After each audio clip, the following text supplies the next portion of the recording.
Beh, guardi, il Future Forum ha una missione, quella di prospettare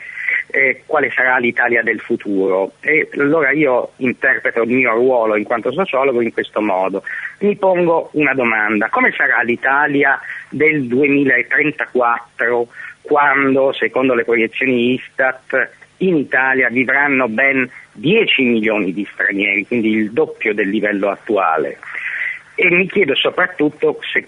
a quale modello, diciamo, di società multietnica ci rifaremo. Due sono gli scenari, diciamo, possibili. Il primo, quello della Silicon Valley, che è, come sappiamo, una joint venture di culture composta per il 60% di personale nato all'estero, che però è protagonista di una dinamica di innovazione permanente e di incessante produzione di ricchezza. Questo è il primo scenario, ma il secondo è quello meno gradevole, cioè forse l'Italia assomiglierà sempre più a quelle nazioni europee come Francia, Gran Bretagna e Germania, dove gli stranieri, lungi dall'amalgamarsi all'interno di una collettività nazionale, vivono in enclave separate, vere e proprie società parallele, e sono vittime di un processo in cui si cumulano sottoccupazione e marginalità. Questa è la linea che cercherò di tenere nel mio intervento. E lei, per dare una risposta a questa domanda, ha anche analizzato altri fattori. Si è chiesto innanzitutto che lavoro fanno attualmente gli stranieri in Italia, e anche i giovani stranieri, i figli di stranieri, che cosa studiano a scuola, che risposte si è dato? Allora, è ovvio che per dare una risposta quantomeno plausibile, no, a questa analisi proiettata nel futuro, io ho detto che sarebbe opportuno, se non doveroso, guardare ai giovani, ai figli degli immigrati, la cosiddetta seconda generazione, per capire quale sia il percorso che hanno fatto finora nella società italiana e soprattutto quello che continueranno da adulti. Allora, io purtroppo sono costretto a dare, diciamo, delle indicazioni ambivalenti, nel senso che io vedo, e gli studi lo confermano, c'è ormai una lunga tradizione di indagini, soprattutto sociologiche, che ci dicono come i figli degli immigrati, che sono parecchi, ormai abbiamo superato il 1 milione di presenze, si integrano quasi perfettamente nella società italiana, soprattutto dal punto di vista della cultura, nel senso che assimilano la cultura italiana e di fatto si omologano ai loro coetanei italiani in quanto a mentalità, stili di vita e valori.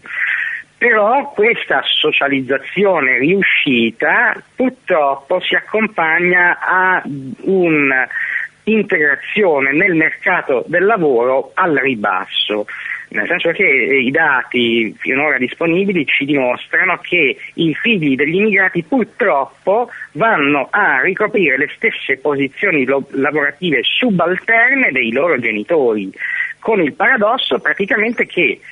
i figli degli immigrati ereditano, nonostante siano nati e cresciuti qui, ereditano lo status di immigrato subordinato e questo è un paradosso che deve far riflettere che probabilmente c'è qualcosa che non funziona nel nostro modello di integrazione. Ma perché, secondo lei?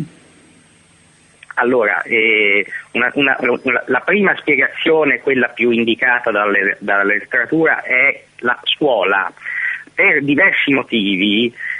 i figli degli stranieri, e questo lo certificano inoppugnabilmente i dati per esempio del Ministero, i figli degli immigrati,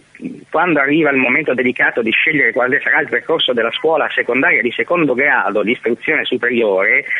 vengono indirizzati, qualcuno dice canalizzati, verso i percorsi di tipo formativo mirati a un rapido inserimento del lavoro e non incoraggiati a proseguire gli studi anche con un passaggio all'università.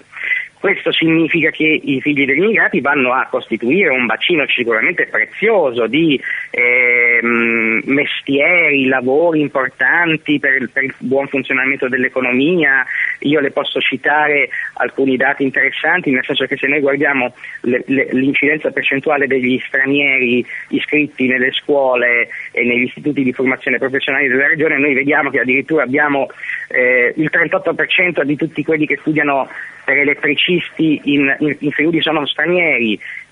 acconciatore il dato è 33%, cuoco 38%, autocarrozzieri 20%. Questa è una strategia vincente dal punto di vista del breve termine, dell'inserimento rapido nel mercato del lavoro, però io da sociologo che guarda la struttura della società e cerca di capire i movimenti che si registrano all'interno di esse, non posso che riscontrare una inaccettabile disuguaglianza.